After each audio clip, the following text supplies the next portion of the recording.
Paul Krugman explains why the GOP's reaction to the 2018 midterms is an existential moment for the U.S. It's long been clear that President Donald Trump has no interest in or regard for the notion of objective truth. He'll say and believe whatever he has to in order to perpetuate his own power as much as possible. And as Paul Krugman argued in a new op-ed for the New York Times Monday, the events surrounding the 2018 midterm elections show just how far the Republican Party will take its license to invent a new distorted reality whenever it's convenient.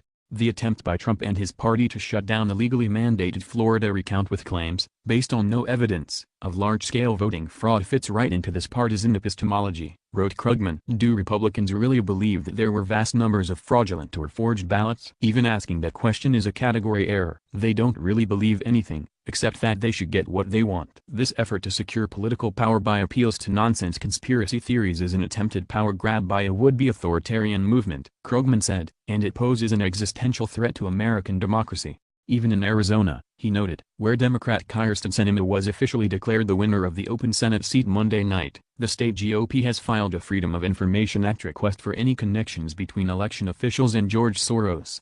Despite reports that the GOP leadership wanted her to stay in and fight the result, Republican Martha McSally conceded the race Monday night to Sinema. But even in this case, Krugman's point is only reinforced. McSally is likely hoping to be appointed to the late Senator John McCain's seat, and she's more likely to secure that vacancy if she doesn't embarrass herself by not conceding. So whenever it's politically convenient, Republicans can acknowledge there's no voter fraud to contest, but whenever there might be political advantage to obtain, they're happy to engage in conspiracy mongering with no basis in fact. The same worldview explains Republicans' addiction to conspiracy theories. After all, if people keep insisting on the truth of something that hurts their party, it can't be out of respect for the facts, because in their world, there are no neutral facts, wrote Krugman. While Trump has clearly embraced a disregard for truth with particular vigor, Krugman argued that this warped view of reality has long been a fundamental part of the GOP ideology. He explained, it's worth pointing out, by the way, that this rejection of objective facts and insistence that anyone insisting on inconvenient truths must be part of a left-wing conspiracy dominated the Republican psyche long before Trump. Most notably, the claim that the overwhelming evidence for global warming is a giant hoax, the product of a vast plot involving thousands of scientists around the world, has been GOP